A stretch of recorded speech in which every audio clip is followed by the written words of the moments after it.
خزانے کا راز، دادا اور دل دادا، انشے سیریل، 43واں انشاء، شارق علی۔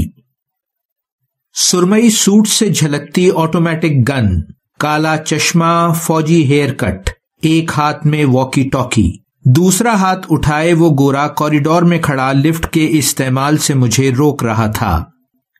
چیک ان کے وقت سیکیورٹی اہلکاروں اور بلٹ پروف گاڑیوں کی موجودگی نے اس افواہ کی تصدیق کر دی تھی کہ کوئی اہم امریکی اہلکار بھی اسی ہوٹل میں ٹھہرا ہوا ہے۔ انکل پٹیل قاہرہ کا احوال سنا رہے تھے۔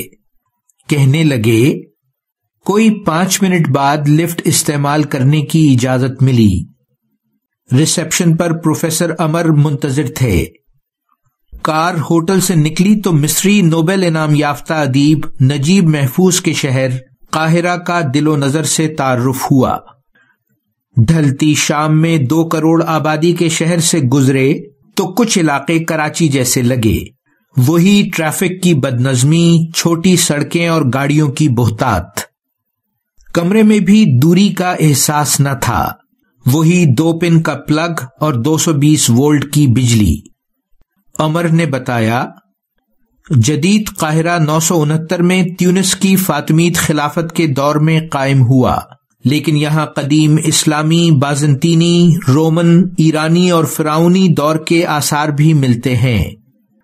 پھر ہم قدیم درسگاہ الازہر کے پاس سے گزرے۔ ہماری منزل دریائے نیل کے کنارے لنگر انداز وہ فیری تھی جہاں رقص و موسیقی کے ساتھ رات کے کھانے اور قاہرہ کے بیچ سے ہو کر گزرتے دریائے نیل میں 2 گھنٹے سیر کا انتظام تھا۔ فیری میں داخل ہوئے تو رات ہو چکی تھی۔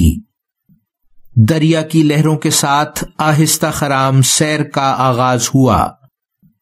رقص اور موسیقی کے ہوش ربا مظاہرے کا مختصر سا جائزہ لیتے ہوئے عرشے کے ساتھ لگی ٹیبل پر آ بیٹھے۔ قاہرہ کی روشن عمارتوں کا عکس گویا دریا کے پانی میں جھلملاتے چراغ، اور پس منظر سے آتی دلکش موسیقی کی مدھم لہریں، لذیذ کھانوں سے انتخاب اور گرم جوش تواضع۔ گفتگو حالات حاضرہ سے ہو کر فرعونوں تک جا پہنچی۔ امر نے کہا، شہرت کے لحاظ سے تاتن خامن، جسے توت بھی کہا جاتا ہے، فرعونوں کا سپر سٹار ہے۔ 1922 میں برطانوی ماہر ہاورڈ کارٹر نے بادشاہوں کی وادی میں اس کی قبر جو خزانوں سے لدی ہوئی تھی دریافت کی تو دنیا بھر میں تہلکہ مچ گیا۔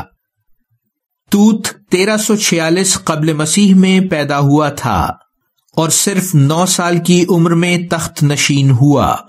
اس نے مصری تہذیب کے عروج کے زمانے میں 9 سال حکمرانی کی اور 18 سال کی عمر میں فوت ہوا۔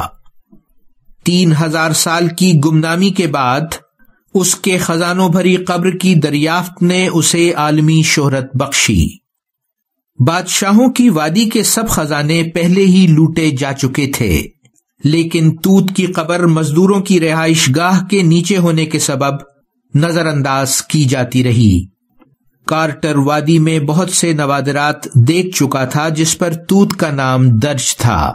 اسے یقین تھا کہ بادشاہ بھی یہیں کہیں موجود ہے۔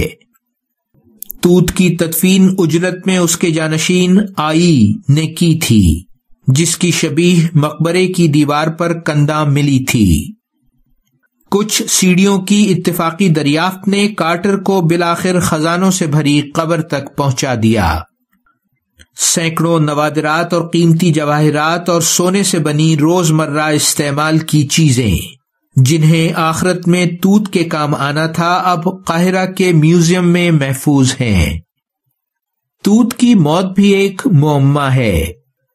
کچھ ماہر سر پر کاری ضرب کے ذریعے اسے قتل کی واردات کہتے ہیں، اور کچھ ٹانگ کی ہڈی ٹوٹنے اور انفیکشن کو اس کا سبب بتاتے ہیں۔ جاری ہے ویلیو ورسٹی، شارق علی۔